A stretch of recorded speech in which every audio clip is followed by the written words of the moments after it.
Brethren, be steadfast, unmovable, always abounding in the work of the Lord, for as much as ye know that your labor is not in vain in the Lord. And we thank the Lord for that. Kaning great nga emphasis on the faithfulness of God becomes more important to us as we recognize nga each Christian is a servant. Ako servant ko, matag isa sa inyo servant, and not only a servant, but a servant that is trusted with some things. In other words, you are a steward. You are a steward, I am a steward, and we are all servants of the Lord Jesus Christ. In 1 Corinthians chapter 4, please, verse 1. Palihog, 1 Corinthians chapter 4, verse 1. Let a man so account of us as of the ministers of Christ and stewards of the mysteries of God. Now, a steward is a manager or a supervisor entrusted with that which belongs to another.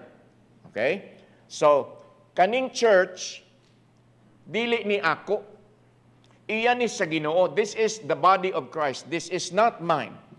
If I say my church, what I am meaning to say is that I mean belongingness, not ownership. Are you following? Kung maingon ko nga, this is my church, meaning to say, I belong here. It does not mean to say nga, ako ni. Parehara good when you say about the Philippines, this is my country. You do not own the Philippines, but you belong to the Philippines. Correct? This is my city. It's not mine as owner, but it is mine because I belong to Butuan City. So, mga kaigsuunan, gisalig ni sa Ginoo sa kang Pastor Steffi, kang Papa, kang Pastor Jovito, and now it's on my shoulders. And one day, mga igsuon, I'm going to answer to God for how I led the church. My father would do the same. Pastor Steffi, David Steffi would do the same. So kitang tanan mga kaigsuunan, naagyoy gisalig ang Ginoo nato. Walay isa ka Kristohanon moingon nga, dili man siguro ko steward, pastor, kay muragwa manggigisalig ang Ginoo sa ako. Everybody has something or some things that God has entrusted to us. So, Paul declares that the requirements for being a good steward are faithfulness, reliability, and dependability. Mag-igagaw ra na nga mga words, no? And then trustworthiness. Now, it is not required for a steward to be brilliant. Ay mga tao nga feeling bright, pero makita man sa linihukan nga di man bright. Ano? But it's not required for a steward nga you should be brilliant, you should be successful. It is not required of a steward nga kinahanglan wala gyud kay disability. Ano? That is not required. It is not required that a steward be literate with the latest gadgets.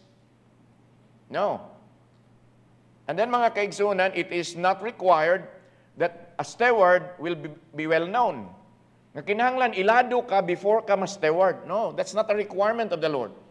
And the Lord is not requiring perfection sa atong tanan. Kung kay stewards man ta, kay steward man mo, dapat perfect mo. Wala na nga requirement sa Ginoo. However, it is required that each one of us be faithful. Nga naman, faithfulness is the will of God for us and is possible for each of us. Nobody here will say, I am not capable of faithfulness, Pastor. Everybody can be faithful if you want to be faithful. Wala man tagihimo sa Ginoo nga mura tag mga robots or mga drones nga we are controlled by a remote controller. No. God gave us the wisdom or the freedom of choice. We can do what we want according to our own volition, according sa atong kagustuhan. However, mga kaigsuunan, possible gyud na nga we can be faithful. Depende na nimo kung mag-faithful ka or dili. Kung magpagahi gyud ka, that's up to you. But mga igsuon, no one will say nga faithfulness to the Lord is impossible. It is possible. Let me remind you of the verse, I can do all things through Christ, which strengtheneth me. Now let me share with you 5 points. I'm a Baptist nga pastor, so I have five points this afternoon. There is the faithfulness in the use of time. Okay?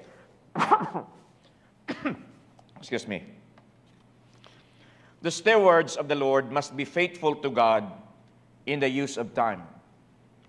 Now let me put this in your mind. Time is free, but it is priceless. You cannot own it, but you can use it. Okay? You can't keep it, but you can spend it. And once you've lost it, you can never get it back. Mauna ang time, mga kaigsunan. Time is very precious, and that is why make sure you spend time with the right people. My father, in the months before he died, naagid ng iyang ginasulti, Johnny, pagpili gyud kung kinsay imong kuyugan, kung kinsay imong fellowshipan. Dili porke kay pastor, dili porke kay well-known, mudot-dot dayon kag fellowship. You have to be very choosy. And I believe in that, mga kaigsunan, because the company that you keep will shape your character. If I go with arrogant people, there's a big chance that I will become arrogant also. If I go with grabe kaayo ka unsa man, ka mga prideful people, there's a big chance nga maingon anak pug ko. But if I go with people who are saman kana bang humble, people who are meek, if I look up to people nga makahatag sa ako og guidance spiritually, emotionally, then I am also to be that way. I will also be that way. So mao na nga, be careful kung kinsay inyong kuyugan. It's good to have friends. Here in church, I encourage barkadas, I encourage friendships, I encourage close-knit friendships. However, you have to be choosy. Dili porke kay anak sa pastor, okay na na. Dili porke kay anak sa trustee, okay na na. No. Dili porke kay member sa church, okay na na. You still have to be choosy. In church, mga kaigsunan, I would say this to one young people, ayaw kuyog anak niya. Member na ha? Ayaw kuyog anak niya, matakdan ka yun. Ayaw kuyog anak. I don't want you to be with him, I don't want you to be with her. Obey me. Because we have to be very choosy, kay time is precious. Sayang mga kaigsuunan if we spend it with the wrong people. But the best person you can spend your time with is the giver of that time. I am reminded of the words of Dr. Ed De Los Reyes when I said, Doc, you are a very busy doctor here in Bowling Green, Kentucky. And yet you can find time to be in church for choir practice. You can still go on visitation on a Sunday morning. Sayo, before mag-church, nag-visitation siya kay nasakit. Ingon din sa ako nga, Pastor, time belongs to God. And He gets it.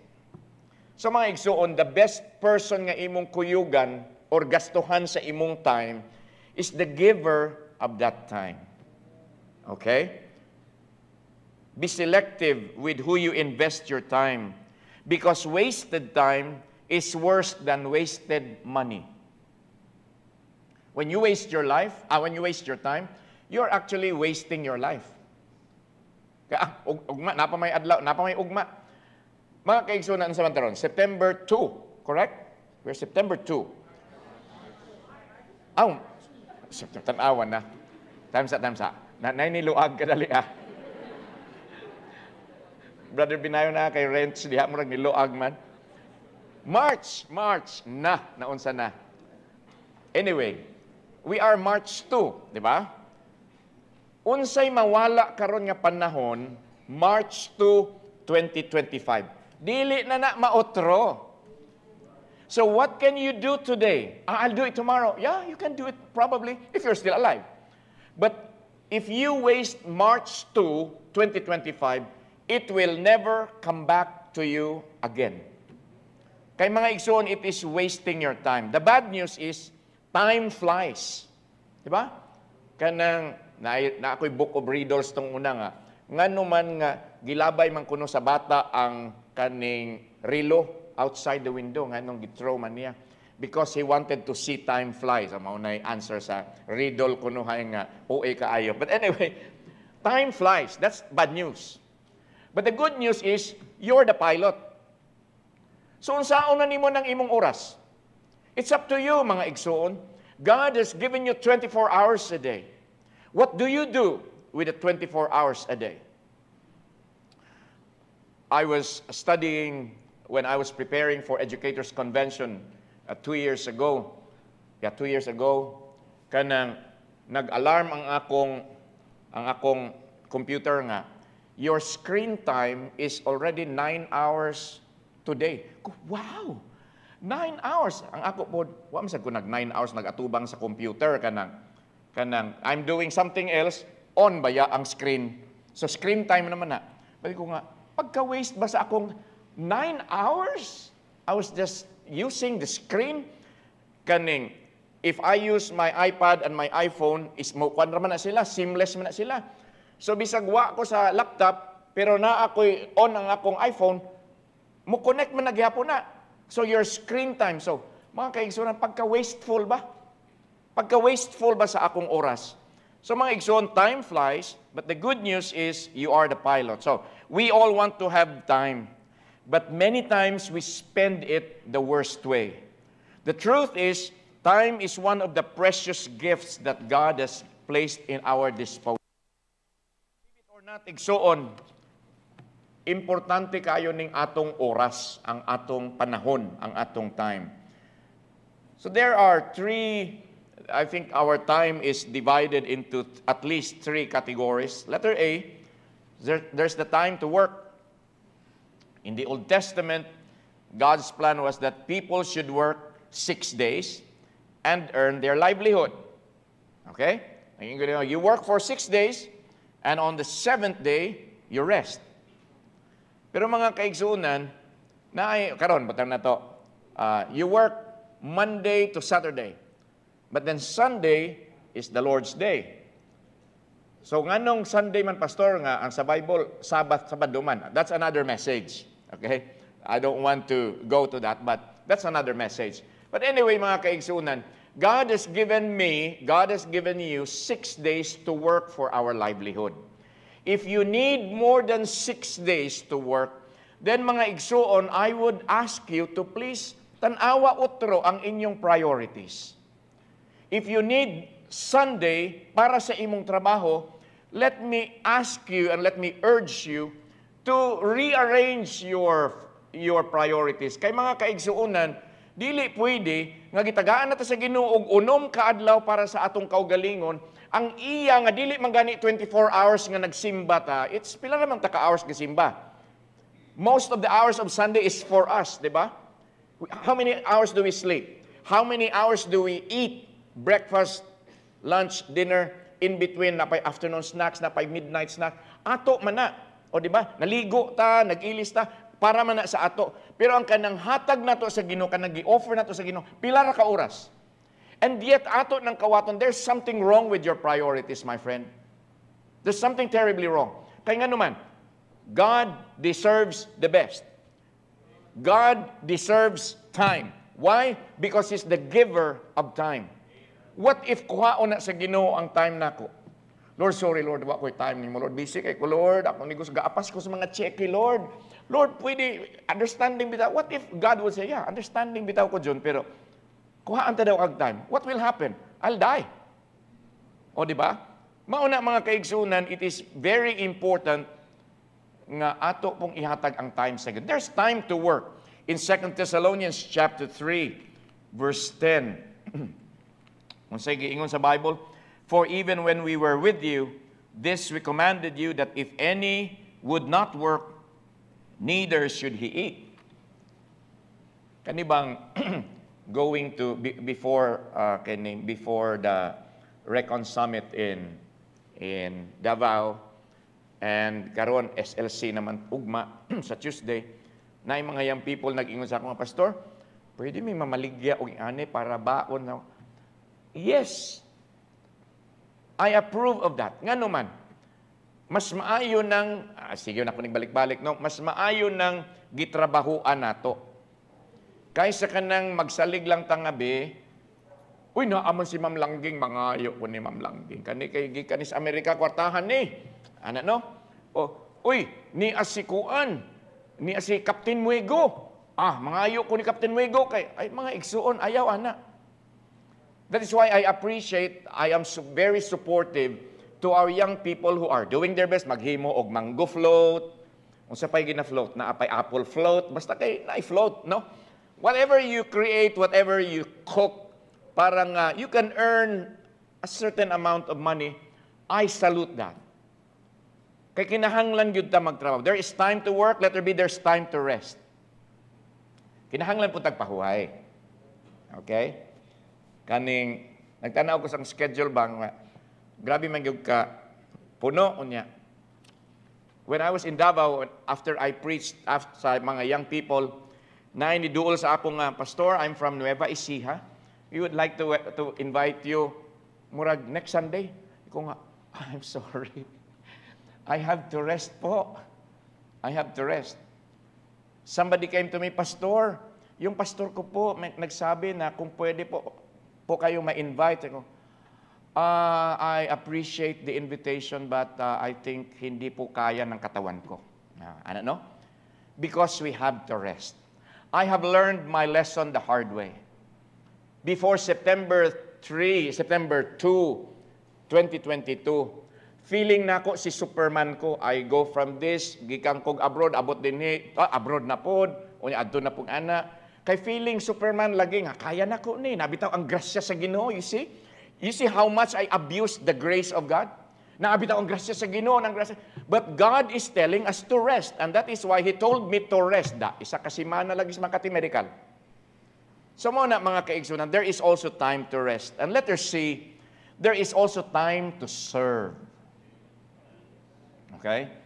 Please, don't think that being in church, just by being in church, na anak kay ministry. No. Kung mayong kag naa kay ministry, meaning to say, gaserve ka. Gaserve ka. Okay, those who would find the highest possible joy in life must dedicate much of their time to being of service to the Lord and to others. In Davao last week, I heard so many comments nga, Pastor, blessed kay mi Pastor sa inyong orchestra. Uy, salamat sa Ginoo, ma'am. Salamat sa Ginoo, Pastor. Salamat sa Ginoo, Brad. And I would like to appreciate our orchestra members. Dili baya lalim nga pagkahuman simba, larga dayon, impake dayon sa mga gamit, unya larga dayon sa Davao, pag-abot dito, diretso sa SMX, nagplastar, unya pagkaugma. They had a very busy schedule. That's why when I was looking at their pictures last year, rin ko nga, ay kaluoy sa nila nga nagdamura, masalag sardina sa bus. That's why I said nga, I believe our young people, our orchestra deserves better seats and a bigger bus para comfortable po sila. And we thank the Lord for His provision. But I thank the Lord for them. And by the way, thank you parents for allowing your children, your teenagers to go to Davao to play for the SLC, not the SLC, the Recon Summit. Lingaw man sila, kay murag para sa ila, murag play lang, balingaw-lingaw lang. But actually, they were serving. They were giving music.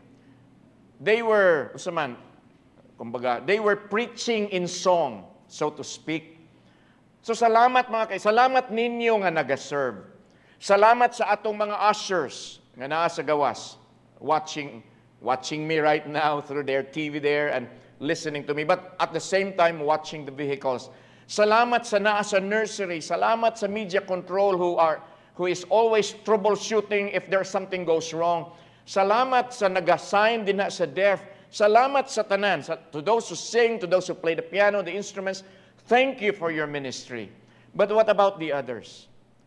There should be time to serve. Pangalagad sa Ginoo. Pangalagad sa Ginoo. Nya, Pastor, murag di naman siguro ko magamit sa Ginoo. No. God can still use you, my friend. God can still use you. So many Christians will give the excuse that they don't have the time to serve the Lord. Mga igsoon, it's not about having time. It is about making time. I was in Bataan and then we were having breakfast. Tapad mi ni Pastor Lakanda too. Ingon siya nga, Pastor, ako din. Nagka-frozen shoulder din po ako. Siya. But then I went to the doctor and then nag-therapy kami. 3 times na ako pumunta. Ngayon, wala na. Siya ba? Siya dapat mag-therapy ka. Kung wala akong time, pastor, busy ako. Ingon na siya, gagawan mo ng time. You have to make time. So asa man imong priority. Nagbinisaya lang ko church ha. Kay, nung split, lagi ko ng Tagalog. Ingon siya, asa, tagaan gina nimog time. Kay para nga ma-okay ng imong shoulder. Kung naman ko'y nuga best, naman ko'y, siya, hindi po yan sapat. Correct ba ako, Brother Chris? Hindi po yan sapat. There has to be, and that is what my doctor said. Pero mga kaigsuunan, it's about making time. It's the same thing in serving the Lord. Nobody is too busy. It's a matter of priorities. Okay? Many of you here are business people, and I'm praying for your business, that the Lord will bless you. However, mga kaigsuunan, dapat ang atong priorities insakto. So I hope and pray that all of us will truly realize that we have to make time for the creator and controller of time. Kinsa may nag-create sa time? God. Kinsa may nag-control sa time? God. My father used to say, kung anaon sa Ginoo ang imong kinabuhi, wa gyud kayon. No? So He is the creator of time, and Lord, thank you for giving me time. And you are also controlling my time. So what do? I do my best to serve the great creator and controller of time. It's not, again it's not about, wag yung quit time, pastor, grabe ka busy. Mga igsuon, that is a lie. If you say you don't have time, that's a lie. Because everybody has time. When you say you don't have time, you are saying it's not my priority. I hope dili ka mo iyon nga, wag yung ko'y time para magsimba. Ay, mga igsuon, what if God would say, I don't have time for you? Okay? What if yung Lord, sakit ka akong ngipon, Lord, tabangin ko, Lord. Lami kay ibang akong ulo, kay sakit ka akong ngipon. Ayuha, Lord, palihog. Nag-inom, pila na ka-constant 500 akong giinom, Lord, murag wag ni talab. Niyang may nga Ginoo nga, ay, sorry John, kay busy pa kayo ko. Niya pa ko'y giatiman nga mga igsuon ni mo nga naapoy mga sakit ulo, sakit tiyan, naapoy gipanghilantan. Ikaw kay, unya na ka, kay pa ko'y time ni mo. What if God would do that? Pasalamat lang ta mga kaigsunan that the first verses that we have read in 1 Corinthians, nagasulti yun nga faithful ang Ginoo. And we should be thankful for that. Nga God is always faithful to you. God is faithful to me. Although we do not deserve the faithfulness of God. And yet, He is giving it to me, He is giving it to you in the form of grace. Nga faithful na because you do not deserve it, and I do not deserve it. Time, mga kaigsuunan, dapat faithful ta. Then faithfulness in the use of talents, number 2. Our talents should be considered as the gifts of God to be used for His honor and glory. I know of a very young lady, very pretty lady, grabe ka isa sa violin. And then, she won in the NSC, National Student Convention. And then, niadto siya sa ISC, first. The next year, daog gyapon siya sa NSC, adtog ISC, first gyapon. Third year, first gyapon sa NSC, gidala sa Amerika, first gyapon, grabe gyud nga talent. Asa naman ron, tuas kalibutan. Kuyaw kay mga attire na, kay gwapa man. Short, very seductive dresses. She's really good. Grabe gyud siya gyud. Grabe gyud nga talent. Murag, pwede niya paistoryahon ang violin. Murag, pwede niyang pahilakon ang violin. Kay, grabe gyud siya kamaayo. Sayang lang, nga the talent that God has given her is not used for God. It's used for the enemy of God. And it's sad. Kamu mga taga-orkestra, nindot gyud kay mong mga talents. Kadaghay nag-ingon, kagrabe gyud sa imong mga young people, pastor, no, ka mga talented. Ingo nga, actually ma'am, they are multi-talented. Praise the Lord for that. I corrected her ko, dili na sila talented, multi-talented gyud na sila. Tanaw ra gud ang mga linihukan na you were practicing. Grabe gyud. Pero mga kaigsuunan, salamat sa mga talents. Your physical appearance is also a talent. Make sure nga your character matches it. Di ba kayo maingon nga, Guwapa unta, pero way batasan, alain, no? Lain po og kaning pangit pag yung batasan. So maon na, mga igsoon, kita nga mga pangit, paminaw, kita nga mga pangit, ayuho na to ning atong batasan. Kaya may na lang mo ingon nga, pangit mas Pastor Johnny, pero at least buutan, no? Ano ba? No? Lain kayo nga inyo nga, kapangit ang Pastor Johnny niya, batasan pa yung mga, grabe, di makaon og iro. Uy, kalain, no? It's a talent, mga kaigsunan. It is given to you.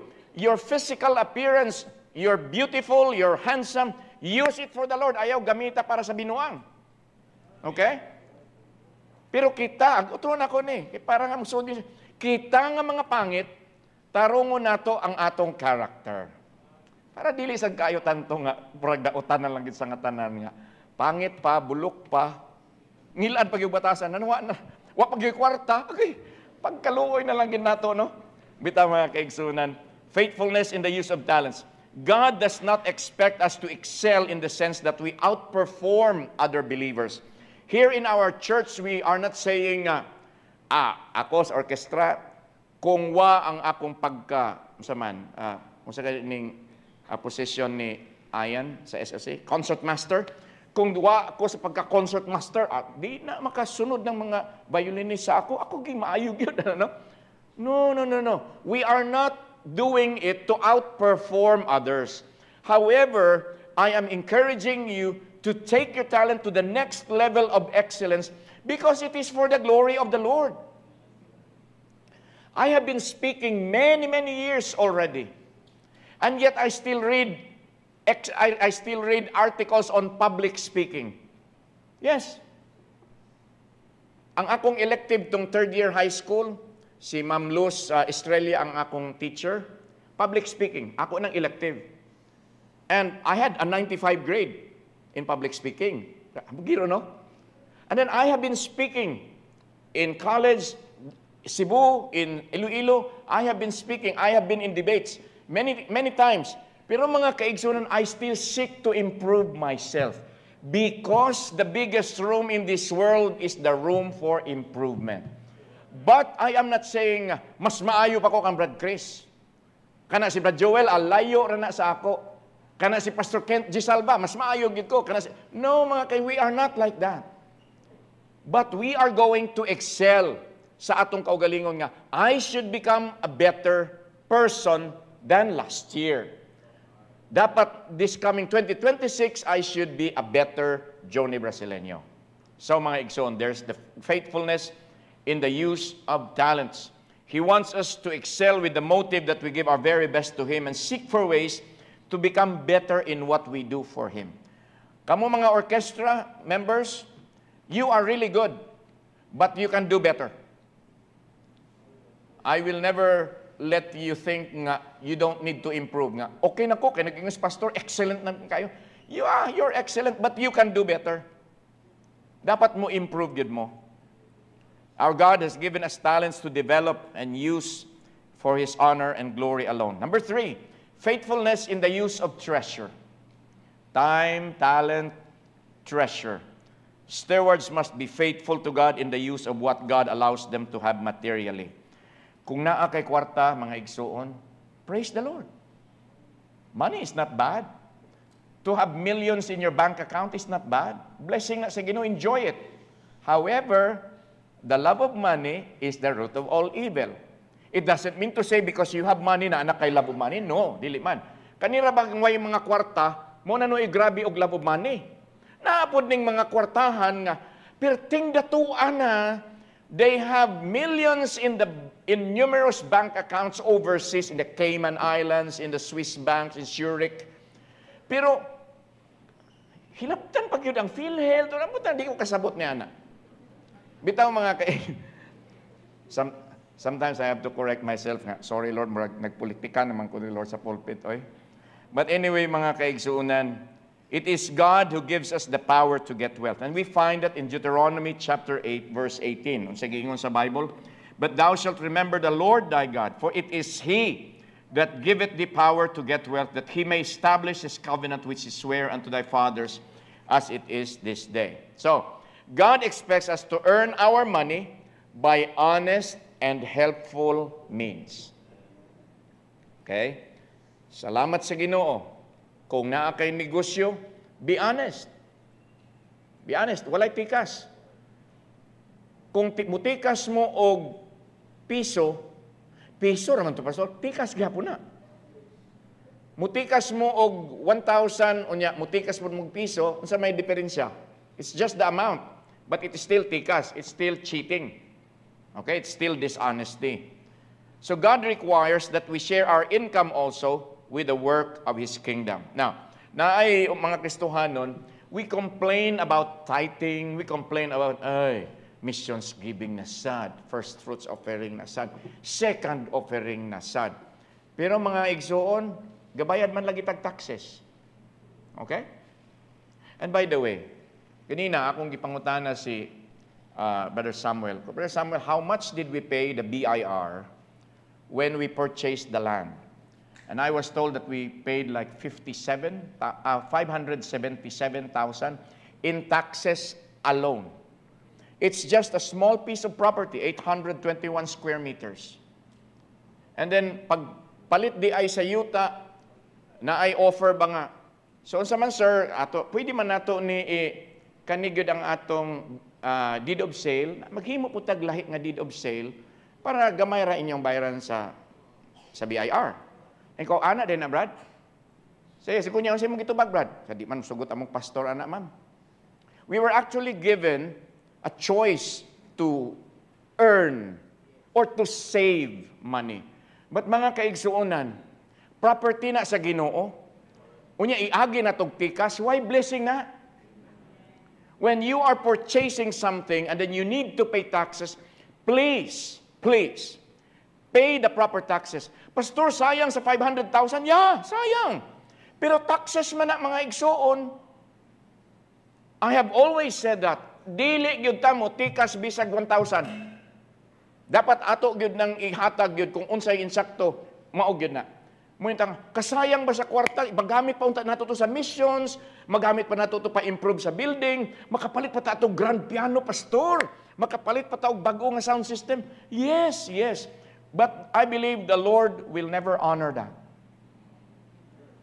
I have known of church properties being sold and they did not pay the right taxes. I know. Mga igsoon, mauaw masad siguro ko kang EJ. Nara ba si EJ sa BIR? Unya, makita na ni EJ, may siya nga, abi ba na ako, okay ni Pastor Johnny? Tikasan sa Pastor Johnny kay dapat ang taxes 500 sa ingon anak nga property 500,000 na kapin. So we paid the property was only 7.7 million, but we actually paid 8.5 including the taxes, sa panikaning mga registry of deeds, etc. Pila to kalibo pod, napay lawyer, etc. But mga igsoon, I believe God expects us to be honest. Business people here, please be honest with your taxes.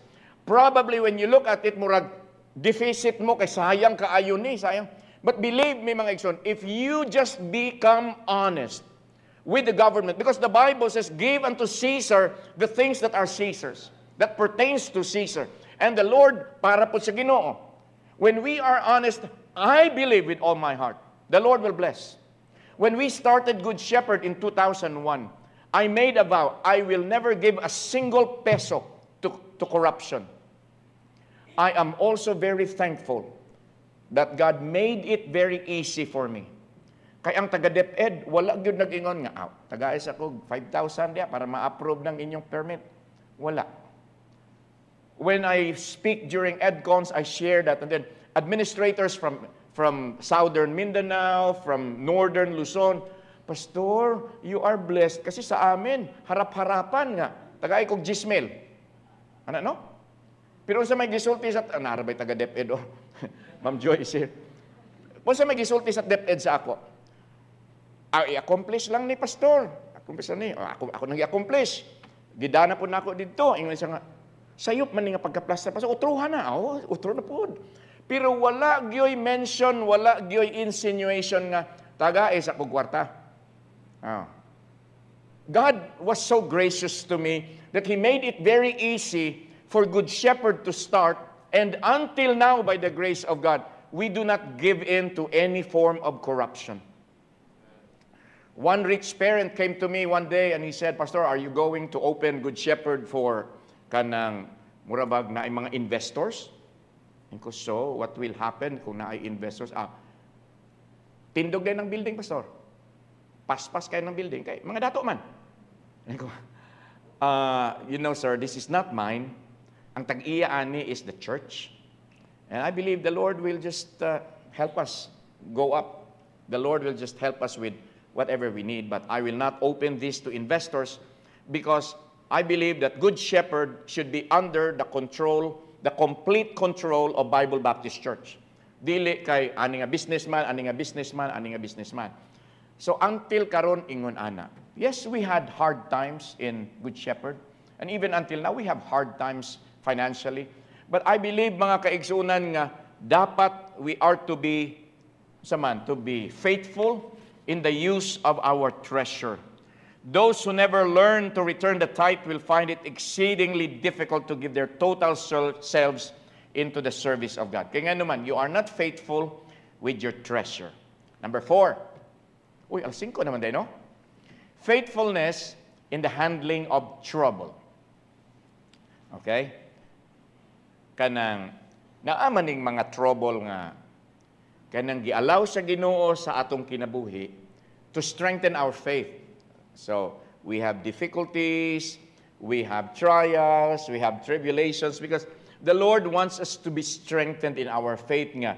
Instead of leaning on what we know, leaning on what we have, ang atong faith didto na sa Ginoo and God honors it and then i-bless ka sa Ginoo. However, there is also trouble because of my pride. Naapoy trouble ning akong kinabuhi because of ignorance, because of selfishness, because of an overwhelming ego. Kinahanglan ako gyud ang matuman. No? O mao na, nagkagubot-gubot na kay ang ako gyud ang matuman. Unya, gusto na to nga ang trouble ingon ani lang gamay ray makahibaw, pero akong ipamantala sa inyong tanan. Brother Bebot, kahibaw ba ka sa problema, Brother Bebot? So may ingon Brother Bebot nga, ako sa pastor, ako nang i-share ng Brother Bebot. Brother Chris, kahibaw ba ka kung sinitabo ni Brother Ben? Ayaw ana mga igsuon. You cannot stop trouble if you continue spreading trouble. If you want to contain trouble, then contain it. Keep your mouth shut. Ay nga ni mga kaigsunas, may igsuno, kanang, God has blessed me in a way that I can speak several languages. I speak Ilonggo, Cebuano, Tagalog nga Tayaon. I speak English, I speak Nihongo. And I also speak a smattering of Spanish. Pero mga kaigsunan, you may be a linguist, but the best nga kanang imong ability is learning to keep your mouth shut. Being a linguist is a blessing, but knowing when to keep your mouth shut is also a blessing. Learn that art. It's an art. It doesn't come naturally. Kay naturally, chismoso gini si Johnny. Naturally, tabian gini si Johnny. But it is an art that you can develop. Is it edifying? Will it bless people if I tell you about the sins of Brother Yabot? Will you be blessed? Will you be encouraged if I tell you about the shortcomings of Brother Bong? Will you be blessed? No, mga igsuon. No.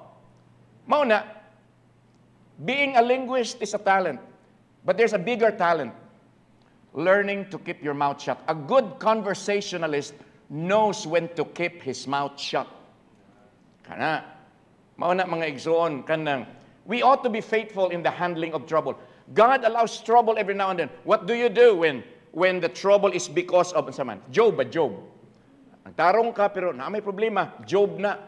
Pero ang problem nimo tungod kay sa imong pagpakasala, si David na lahi na pod na. That's a different story. And many times mga kaigsunan, trouble happens because we really want to stir up trouble. That's not Christian. If you want trouble to die down, then be silent. I have counseled some of you here, stop talking now. Let it die down. Stop talking. Don't talk about it. Don't reply. Block them if you may. Kay dili na maayo. Mauna mga igsuon, in the handling of trouble, we have to be faithful. Circumspect, gitagaan to sa Ginoo og brain. No? God gave us a brain to think. God gave us wisdom. If you lack wisdom, according to the book of James, ask sa Ginoo, who give it to all men liberally. Dili na maingon nga nangayo kag wisdom Paul o tagaan lang ka Paul og kanira ginagmayra. The Lord is not like that. Who give it to all men liberally. So, mapastor ka man, madili man, mamisyonary ka or dili, you may be an ordinary Christian. But if you want to have wisdom, ask the Lord. It's possible to be full of wisdom. Even if bago pa ka nga Kristohanon. You ask. The Bible says in Matthew 7:7, ask and it shall be given you. If you're seeking for wisdom, you will find. If you are knocking on the door of wisdom, it will be opened unto you. It's a promise in the Bible that will never go wrong. However, we tend to lean on our own opinions, on our own understanding, bisag sayop ang atong pagsabot. Mabitan na ginayon ako. In every story, there are at least two sides. I confronted one pastor before. Iko nga, Pastor, kana nga story, there are two sides. The side that you know, and my side that you did not know. You do not know. Did you bother to ask me? Pastor, let me say this, Pastor. If you get my side of the story, now you have both sides. And then sa imong assessment, sayop gihapon ko, that's fine. I will respect that. Because you have two sides, and then you said nga ako gyud ang daot, I respect that. That's an intelligent opinion. But if you make an opinion about me, you do not know my side, Pastor, binugo man na. Sorry sa word, Pastor, ha? Binugo na. O niya, pastor to pastor ni, ha? Ana, binugo na sa pastor. So dapat, ana ba? Mana mga kaigsuunan. Faithfulness in the handling of trouble. If God gives you trouble, dawata. Be faithful. But be careful na you do not create trouble. Lahi man na. Lahi man ang God-given trouble. Kay it is to test you. It is to strengthen your faith. It is to redirect your priorities. It is to teach you a lesson. It will make you mature. God allowed nga trouble. Pero kanang Johnny made nga trouble, that's a different story. Are you following? So mga kaigsuunan, faithfulness in the handling of trouble. Paul declares that God will be at work in all things for good to those who love God. And we find that in Romans 8:28. So mga igsuon, we can let trouble cause us to become bitter. We can become hostile or rebellious. But we can also let trouble cause us to become discouraged, distressed, defeated. Ayaw. I can do all things through Christ man kaha. We are more than conquerors in the Lord Jesus Christ. So dapat dili ta defeated. To be a good steward, we must remember to be faithful to the Lord, especially when trouble comes. When trouble comes, go to the one who can solve your trouble. Ayaw palayo. Ayaw palayo nga, magpalayo lang ko sa Ginoo, masulbad na lagi ni dili, musamot na. Para ragudan nang ako'y problema bay, mag-inom ta bay. Oh. Alcohol preserves your problem. Katong mahuwasan ka, sa man nasulbad ang problema? Naaragi gihapon, imo lang gi-preserve, imo pang gidugangan. Kaya nga naman, baguin yung carpet, nagsuka-suka ka, nasuko imong misis, nawa na hin, samot na imong problema. So mo na mga igsuon, let us be faithful. Number 5, and give me your nice amen. It's the last. Faithfulness in Christian testimony. Puro mga T. Christians, as stewards, must be faithful to God in giving of Christian testimony. To us has been committed a trust. Ang mga kamatuuran sa Ginoo, ang gospel, was revealed by the Lord by means of His Spirit through the Lord Jesus Christ. So, we must use the language of our lives not merely to live a good life, but also to become a witness. Mabitan nang ingon na ko nga, there are many people who will not read the Bible, but your life may be the only Bible they will read. So basahon nila ilang imong kinabuhi. Kanang among silingan ba, baptist man na kanang Bible baptist na. As I said last Friday, if you go to Facebook, kung sa Ilonggo pa, do not na ginang ngalan nga baptist. Ano ka na bang lata na ang ngan nga baptist? Bible baptist yun.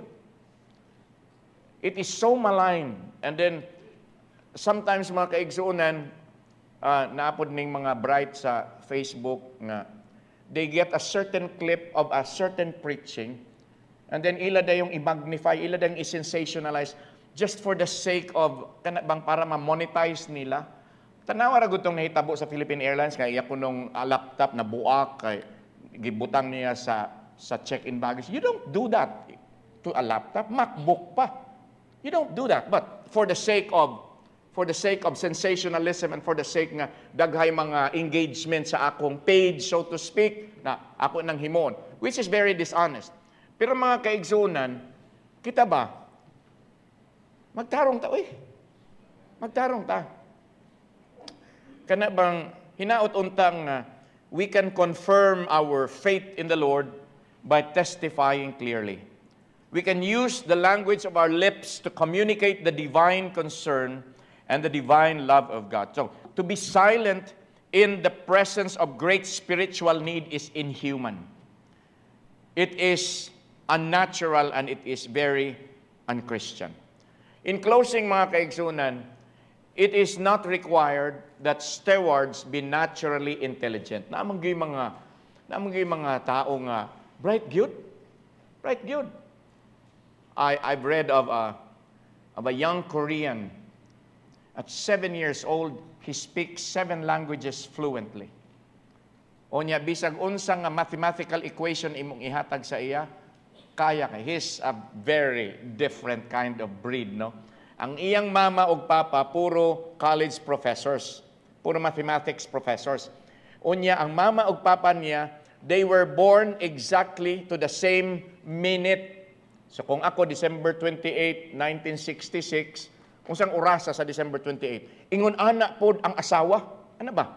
So ang ilang anak, grabe gyud, super genius. Naay mga bata, naay mga tao nga ingon anak. But it's not a requirement that you are naturally intelligent. If you are intelligent, pasalamat sa Ginoo. That's a blessing.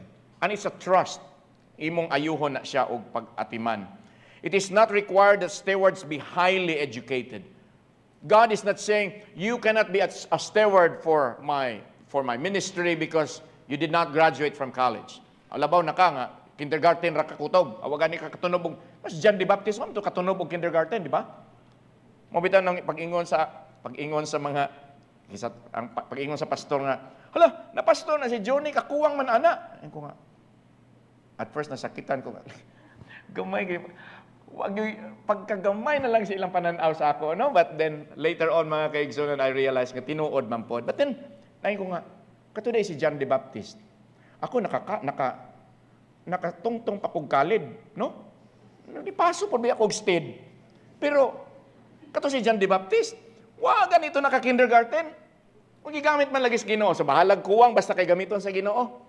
But mga kaigsuunan, it is not required that we are highly educated. It's not required that you are very creative, you are very innovative nga kamaayo kay ka mangita o pamaagi ba, dili ingon ana ang requirement. But it is required that stewards be trustworthy, reliable, dependable, and faithful. Please focus your attention and believe the last sentence. Each one of us has the capacity to be faithful and trustworthy.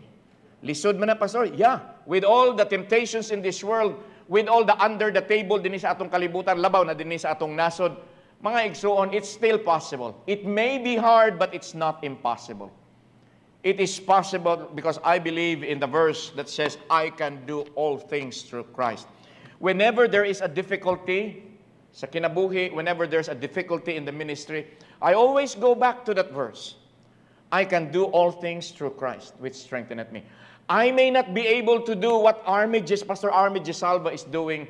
I may not be able to cope with what Pastor Nable is doing. But in my way, in my own small way, in my capacity nga gisalig sa Ginoo, I'm going to do my best. Dili siguro kaya nako ng mahimo ng ministry ni Dr. Paul Chappell of Lancaster Baptist Church, who is spearheading SLC this week. Dili nako na kaya siguro. Most probably di na ako kaya. Pero sa akong makaya lang, I am going to give my best to the Lord. So with you. So with you.